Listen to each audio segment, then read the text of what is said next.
강사님, 그러면 이 기후위기가 금융시장에는 어떤 영향을 미칠까요? 그러니까 이 얘기는 기후위기가 금융시장에 미치는 영향에 대해서는 우리가 상상력을 좀 발휘를 해야 돼요. 왜냐하면 먼 미래에 있을 일이니까.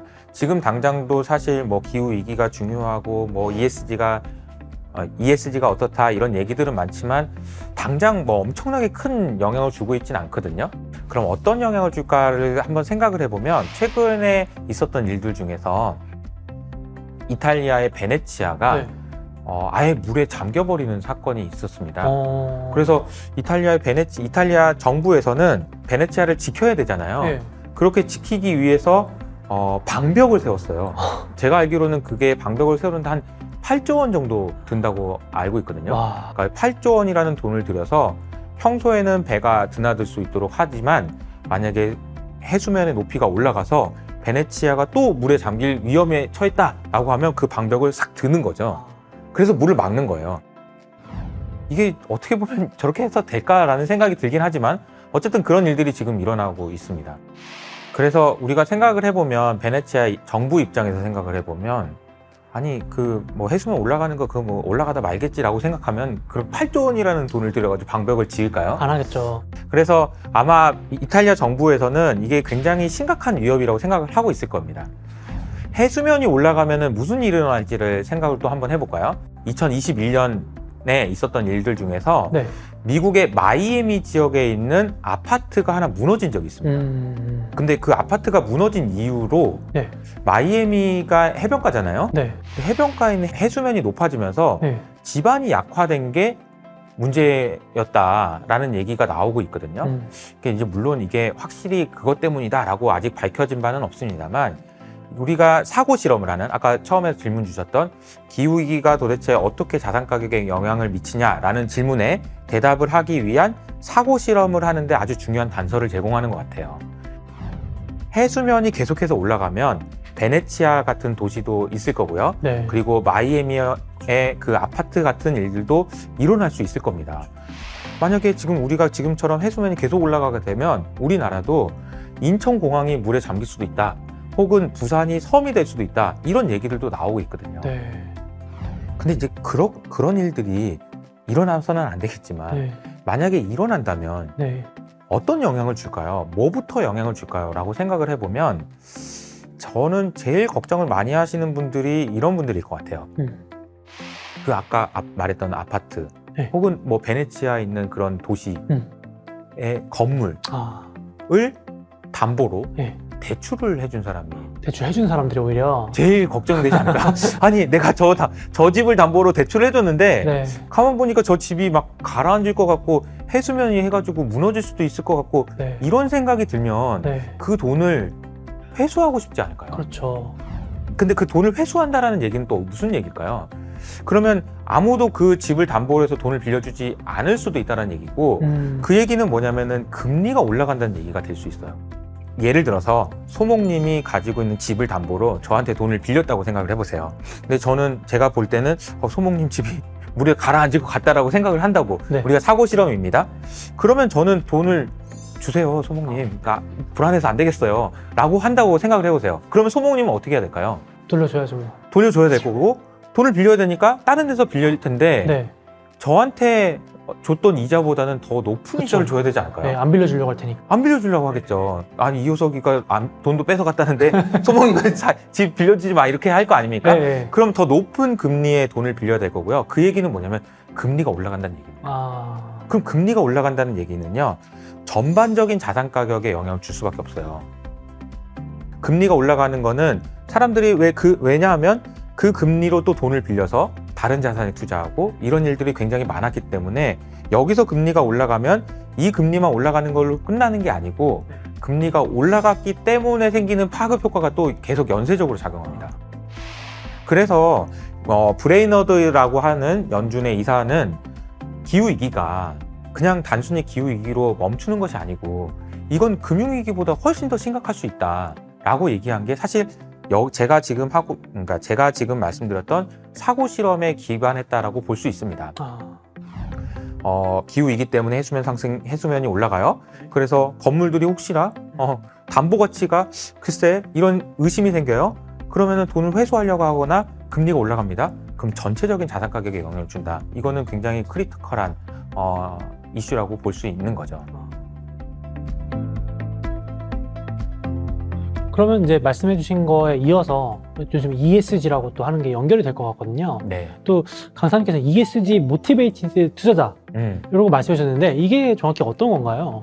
그러니까 ESG 얘기는 굉장히 많이 하는데 ESG에 대한 정의는 굉장히 다양한 것 같아요. 근데 제가 생각하는, 제가 공부를 해보고 제가 느낀 바에 따라서 ESG를 설명하면 이렇게 설명할 수 있을 것 같습니다. 기후위기를 막기는 굉장히 어려워요. 네. 그러나 중요한 거는 지금 없는 새로운 기술이 개발돼야 된다는 것도 사실이에요. 네. 그럼 지금 없는 새로운 기술이 개발되려면 지금 없는 새로운 기술이 개발될 때 인센티브가 있어야 사람들이 거기에 더 많이 가서 할 거 아닙니까? 그렇죠. 그 인센티브는 어떤 식으로 제공할 수 있냐면 돈의 흐름이 기후위기를 극복하는 기술을 만드는 회사 쪽으로 옮겨갈 수 있도록 해줘야 돼요. 물줄기를 틀어줘야 된다는 거죠. 기존에 그냥 살던 대로 살아, 그냥 이산화탄소 배출하면서 살아라고 얘기하는 쪽에서 그렇지 않은 쪽으로 돈의 물줄기를 이동할 수 있도록 만들어주는 것이 ESG다. 왜냐하면 그렇게 해야만 새로운 기술을 개발하려는 인센티브가 생길 거고, 그래야만 새로운 기술이 나올 거고, 그래야만 기후위기를 극복할 수 있기 때문에 그렇습니다. 그래서 저는 ESG라는 거는 돈의 물줄기를 이쪽에서 이쪽으로 옮기는 거다라고 저는 해석을 하고 있고요. 그러면 ESG 모티베이티드 인베스터라는 사람들도 있어요. 근데 이거는 좀 애매한 얘기일 수 있는데, 소목님은 제가 오늘 한 얘기를 듣고 나는 그러면 다른 거는 다 됐고 기업의 이익이고 뭐고 상관없이 ESG 잘하는 회사만 투자해야지 라고 하진 않죠. 네, 사실 안 그럴 것 같아요. 그래서 네. 그러니까 아무리 기후위기 중요한지는 그쵸. 알겠고, 알겠지만 그래도 내 돈인데, 그렇죠. 내 돈인데 그래도 주가가 더 올라갈 것 같은 회사, 아니면 이익을 더 잘 낼 것 같은 회사에 투자를 하지, ESG를 잘한다고 해가지고 그냥 그것만 생각하고 투자하는 사람들은 없을 겁니다. 네. 심지어 기대 수익률이 낮은데도 불구하고 ESG를 잘해? 그럼 내가 투자해 줄게. 이런 사람들은 없을 것 같은데요. 네네네. 근데 이런 사람들, 다시 말하면 기대 수익률이 다소 낮더라도 ESG 점수가 높고 내가 생각했을 때 이건 기후위기를 극복하는데 반드시 필요한 회사다 라고 생각되는 회사에 투자하는 사람들을 ESG 모티베이티드 인베스터라고 합니다. 그런 사람들은 ESG의 진심인 거예요.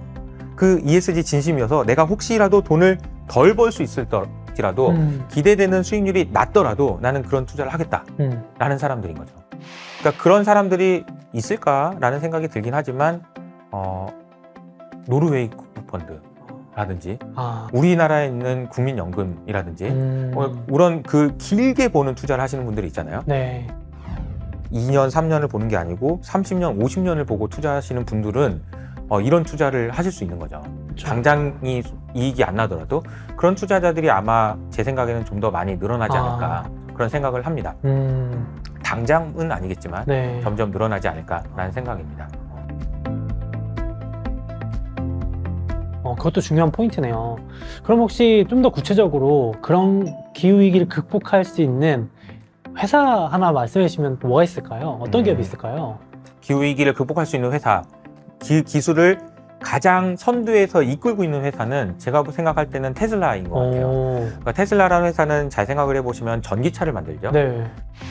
그리고 전기차 충전소, 네. 그리고 태양광 발전, 네. 그리고 수많은 네트워크까지 다 연결해보면 테슬라가 만들려고 하는 생태계는 친환경적인 세상에서 사람들이 자율주행을 할 수 있게 해주고, 그리고 전기차로 이동할 수 있게 만들어주는 그런 비전을 가지고 있는 회사라고 저는 생각을 하고 있어요. 그래서 테슬라가 기술을 개발해야 세상이 변화할 거라는 생각도 좀 가지고 있습니다. 예를 들자면 이렇게 설명해 볼까요? 만약에 테슬라가 정말 지금의 우리가 보고 있는 정말 훌륭한 전기차를 만들지 못했다면 과연 지금에 있는 내연기관, 수많은 내연기관 자동차 회사들이 네. 내연기관을 포기하고 전기차를 만든다고 얘기를 할까? 안 할 수 있죠.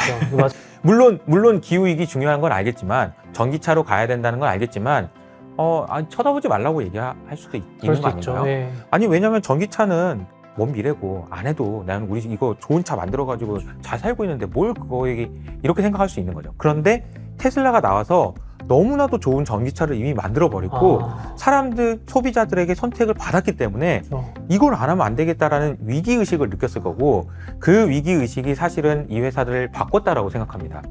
다시 말하면 기후위기를 극복할 수 있는 기술을 개발한다는 것은요, 단순히 그 기술뿐만 아니라 그 옆에 있는 다른 회사들에도 영향을 줍니다. 이걸 안 하면 안 된다라는 생각을 만들기 때문이죠. 그 공포심을 만들기 때문에 세상을 변화하는 강력한 힘이기도 합니다.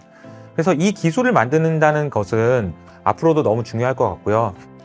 ESG 모티베이티드 인베스터는 그냥 가만히 머물러 있는 탄소 배출하는 거 뭐 모르겠어 신경 안 쓰는 회사에서 신경 쓰는 회사로 돈의 물줄기를 이동시키는 거라고 얘기했잖아요. 테슬라 혹은 테슬라 같은 회사 쪽으로 돈의 물줄기가 흘러갈 거라고 우리는 예상을 할 수 있을 것 같습니다. 저는 이제 마지막으로 이 말씀을 좀 드리고 싶어요. 네. 그러니까 세상은 아마도 좀 더 복잡해질 거고, 좀 더 혼란스러울 것 같습니다. 지정학 리스크가 발생할 수도 있을 것 같고요. 미국에서 금리를 올리면 여기저기서 힘들어하는 국가들도 생길 수 있습니다. 네. 그 과정에서 우리는 불안해할 수 있어요. 그러면 제가 소목님한테 이 질문을 한번 드려보고 싶은 게, 안전자산의 반대말이 뭐라고 생각하세요? 위험자산 아닌가요? 맞아요. 안전자산의 반대말은 위험자산이잖아요. 네. 그럼 위험자산은 뭐냐라고 생각을 해보면 네. 많은 분들이 떠올리는 단어가 하나 있는데 그게 변동성이에요. 아, 네네. 변동성이 큰 자산은 위험하다고 생각하는 거죠. 그러니까 마코비츠라는 사람이 변동성을 위험이라고 표현해가지고 노벨상도 받았거든요. 근데 그러니까 위험자산은 변동성이랑 연결이 돼 있어요. 근데 저는 반드시 그렇진 않다고 생각해요. 왜 그러냐면은 만약에 변동성이 커요. 근데 계속 올라가요. 그런 자산이 있는데 변동성이 작아요. 근데 계속 빠져요. 이 둘 중에 어떤 게 위험한 건가? 그렇죠. 라고 생각을 해보면 변동성만 가지고 위험하다, 위험하지 않다를 얘기하는 거는 좀 안 맞는 거 아닐까? 그렇죠. 그러네요. 네. 그렇죠? 그러면은 위험자산이 변동성이 아니라고 하면 그럼 안전자산이라는 건 어떻게 정의해야 되냐? 그러니까 변동성이 낮은 자산이 안전자산이 아닐 수도 있다라는 말씀을 좀 드리고 있는 건데, 저는 이 말씀을 드리는 게 위험할 때 찾는 자산, 사람들이 위험하다고 생각할 때 찾는 자산, 네. 기후위기 때문에 점점 세상이 험악해질 것 같을 때 찾는 자산, 미국의 금리가 올라가면서 여러 혼란이 일어날 때 위험하다 싶을 때 찾는 자산, 이런 자산이 안전자산이 아닐까. 그러네요. 저는 아직까지는 우리가 살고 있는 이 금융시장에서 가장 안전한 자산 뭐냐 하나만 고르라고 하면은 저는 달러라고 생각을 합니다. 그거는 2020년 코로나 위기 사태 때 증명이 됐던 사실이에요. 모든 자산 다 빠졌지만 달러는 올랐잖아요. 그러면서 사람들은 다 생각하고 있어요. 위험할 때는 달러를 찾자는 확실히 각인이 돼 있는 사실입니다. 그런데 제가 오늘 드린 말씀을 종합해보면 테슬라 혹은 테슬라와 같은 회사들은 앞으로 안전자산이 될 가능성이 높다고 생각해요. 야. 왜냐하면 기후위기를 극복해야 돼요. 점점 더 우리는 기후위기의 심각성을 체감하면서 살게 될 거고, 어떻게 해서든 야 네가 제발 좀 개발해주면 안 돼? 라는 식으로 세상의 생각이, 사람들의 생각이 바뀔 겁니다. 그러면 위험할 때 찾는 자산이 안전자산이라는 관점에서 보면 우리가 앞으로 투자를 해야 될 때도 어떤 관점에서 세상을 바라봐야 되는지도 생각해 볼 수 있지 않을까, 그렇게 생각합니다. 네.